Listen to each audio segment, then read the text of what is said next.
संविधान लिहून दिलं.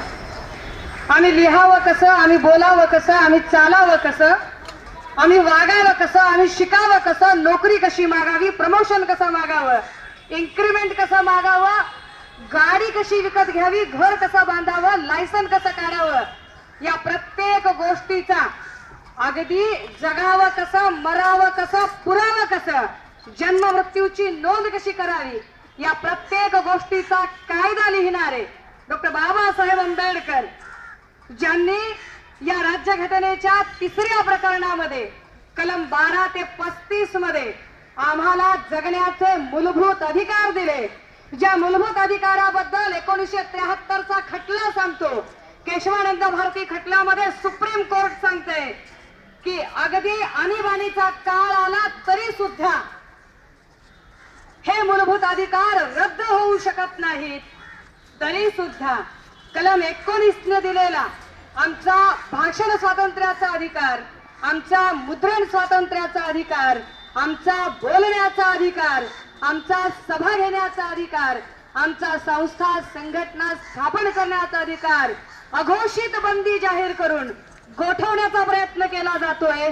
इथे मुसलमान जर अधिकाराबद्दल बोलला तर त्याला दहशतवादी जाहीर करा, आणि दलित जर अधिकाराबद्दल बोलला तर त्याला नक्षलवादी जाहीर करा, असा एक छुपा अजेंडा इथलं सरकार चालवतंय. इथल्या शाहिरांना त्यांच्या गाण्यावरती त्यांचं गाणं हिरावून घेतलं जाते. इथल्या चळवळीतल्या कार्यकर्त्यांना दमन नीती वापरली जाते. त्यांच्यावर वेगवेगळे खटले दाखल केले जात आहेत. या सगळ्या दमनशाहीच्या विरोधात, सरकारच्या या दडपशाहीच्या विरोधात आणि आमच्या अभिव्यक्ती स्वातंत्र्याच्या बचावासाठी गणराज्य संघ आणि महाराष्ट्रातले तमाम पुरोगामी चळवळीतले कार्यकर्ते, रंगकर्मी, नाट्यकर्मी, लेखक, विचारवंत, साहित्यिक आणि चळवळीतले तमाम आमचे सहकारी भाऊ, आम्ही हे खुलं ऐलान करत या मोदी सरकारच्या विरोधात, या फडणवीस सरकारच्या विरोधात, या सगळ्या भडभुंजांच्या विरोधात, इथल्या तमाम भटशाहीच्या विरोधात, इथल्या मनोवाद्यांच्या विरोधात हे थाळीनाद आंदोलन करतोय. आणि सरकारला याची जाणीव करून देऊ इच्छितोय की तुमच्या बोथट झालेल्या भावना, तुमच्या बधीर झालेल्या संवेदना, पोरगी जिवंत जाळली जाते, पण पंकजा मुंडे सांगतात की इकडे अजिबात तुम्ही तक्रार नोंदवायची नाही का? तर पंकजा मुंडेंना वाटतं की माझ्या कारकिर्दीत FIR कशा कमी दाखल झाल्या हे पंकजाला दाखवायचं असते, आणि म्हणून त्या सांगतात की पोलीस स्टेशनला तक्रार FIR होऊ देऊ नका. कुणीतरी आंदोलन करायला उभं राहते आणि आंदोलन करायला लागलं की इकडे मुनगुंटीवर सांगायला लागतात, छे छे हे जाणीवपूर्वक कुठल्या तरी विरोधी पक्षाने केलेलं कारस्थान आहे. म्हणजे आम्ही जेव्हा आमच्या हक्कांबद्दल बोलतो तेव्हा त्याला राजकीय रंग देण्याचा प्रयत्न केला जातो. यांच्या या तमाम कपट नीतीच्या विरोधामध्ये, यांच्या या तमाम षडयंत्रांच्या विरोधामध्ये गणराज्य संघ इथे अपील करतोय. आणि आम्ही आमच्या अभिव्यक्ती स्वातंत्र्यासाठी हे थाळीनाद आंदोलन करतोय.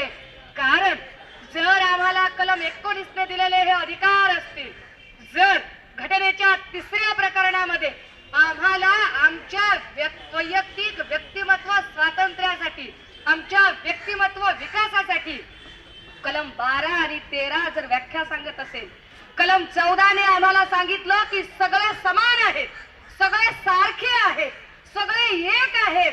अरे कलम 14 ने सगळे समान सांगितले, पण कुठे सगळे समान? आईला मंत्री आला की त्याला एका नंबरने लगेच सगळ्यात पुढे जी हुजूर करत त्याला सगळे मुजरे आणि हुजरे करत त्याला पहिला प्रवेश देतात. आणि गोरगरीब लाईनीत ताटकाळात मरतोय त्याच्याकडे लक्ष देत नाही.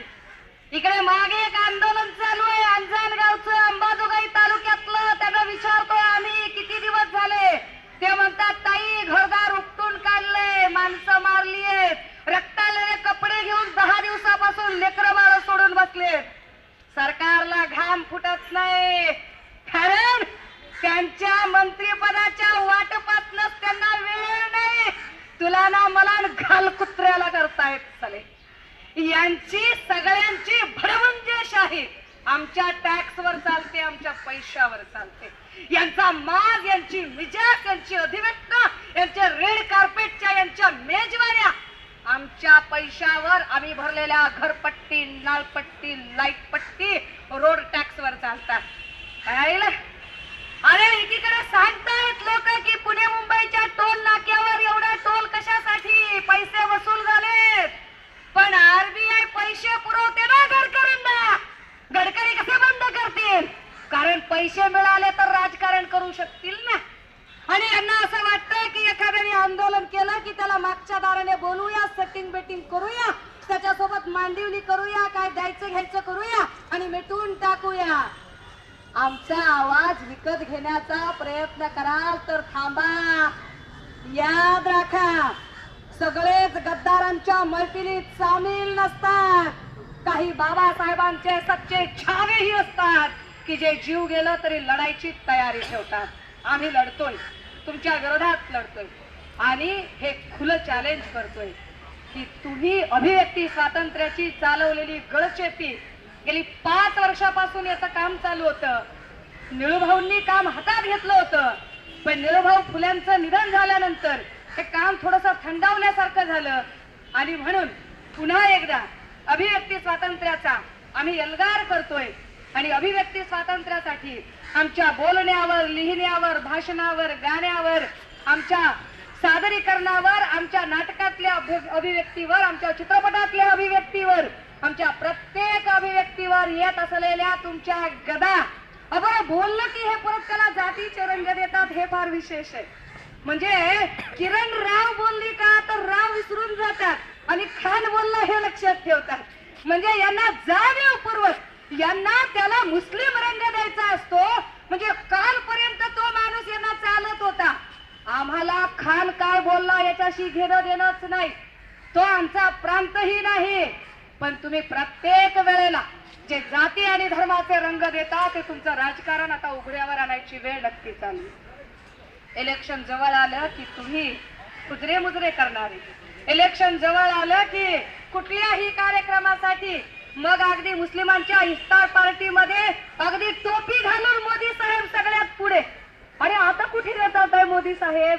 या ना, जरा अल्पसंख्याकांची दुःख बघा, अल्पसंख्याकांच्या अडचणी बघा. ना आमची कुणी तक्रार नोंदवून घेतं, ना आमची कुणी दाद फिर्याद घेतं.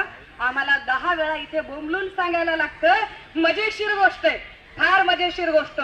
कदाचित याचा माझ्यावरती फार मोठा खटला होऊ शकतो. पोलीस डिपार्टमेंटचे लोक असतील, सीआयडीचे लोक असतील, त्यांनी म्हणणं रेकॉर्ड करावं, नोंदवून घ्यावं आणि काय आबरू नुकसानीचे खटले टाकायचे ते टाकावं. जोखेडा आंदोलनाच्या वेळेला आम्ही आंदोलन केलं आणि आंदोलनाच्या नंतर मुख्यमंत्र्यांनी सांगितलं की पंकजा मुंडेजी जा तुम्ही सुषमा अंधारे सोबत. पंकजा आणि दिलीप कांबळे चार्टर फ्लाईटने आमच्या सोबत येतात, मोठमोठी भाषणबाजी करतात आणि जोखेड्यात सांगतात की जोपर्यंत आरोपीला न्याय पकडलं जाणार नाही तोपर्यंत मी सत्काराचा गुलाल लावणार नाही. आणि त्यात पंकजा मुंडे अर्धा तासानंतर आमदार मोनिका राजळेंच्या घरी मटणावर मटण पार्ट्या झोडत राहतात. आणि आम्ही काय धोत्रावर इन करतो होय का डोक्याला गोड तेल लावतोय? हमारे मुंह में जबान है, हम बोल सकते हैं. हमारे मुंह में जबान है ही है, हमारे हाथ में कलम है, हम लिख सकते हैं. और हमारे बाप ने कानून लिखा है, उसका सही मतलब भी समझ सकते हैं. और अगर जरूरत आई तो उसी बाप ने जो हमें संवैधानिक अधिकार दिए हैं, उन अधिकारों की बदौलत हम आपका तख्तो-ताज भी पलट सकते हैं. आप इतने भी हमें टेकन फॉर ग्रांटेड न कीजिए. जिस दिन यहाँ की आम लोग आपसे उलझ पड़ेंगे शायद आपको भागना भी मुश्किल हो. आणि म्हणून आज ज्या संविधानाला अर्पण करून 65 वर्ष पूर्ण झाली, एकीकडे आमच्याच बरोबरीनं स्वतंत्र झालेला पाकिस्तान, तिथे 10 वेळा स्थित्यंतर येतात, पण भारतासारखा उपखंड या राज्यघटनेमुळे 65 वर्ष अचल राहतो. ही राज्यघटना इतकी यशस्वी ठरूनही या राज्यघटनेला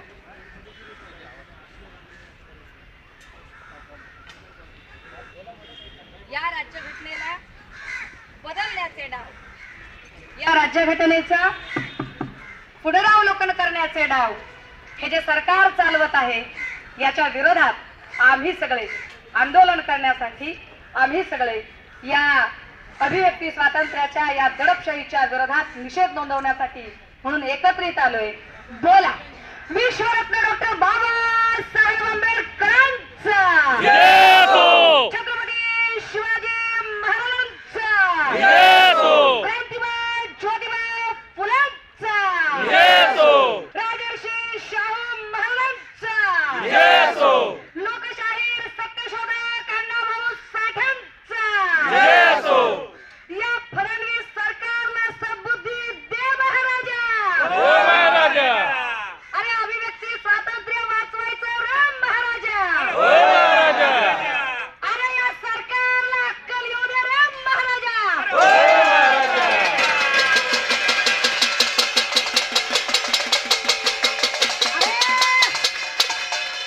देशातला नव्हे, अरे जगातला एक नंबरचा हा कायदा आणि जगातली एक नंबरची ही राज्यघटना आणि जगातल्या एक नंबरच्या राज्यघटनेने अल्पसंख्याकांना दिलेले हे अधिकार वाचवायचे राम महाराज.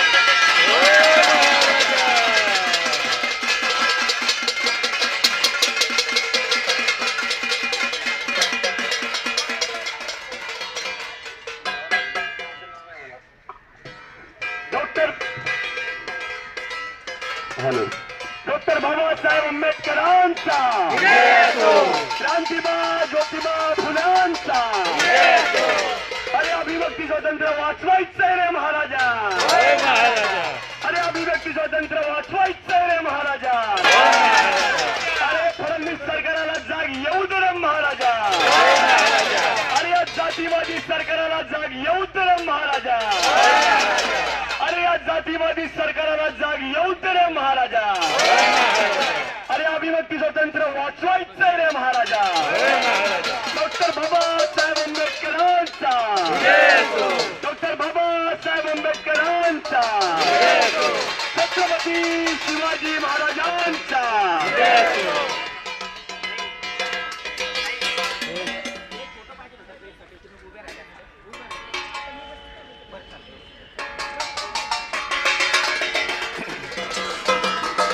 अश्विनी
आपण थाळीनाथ चालू ठेवूयात.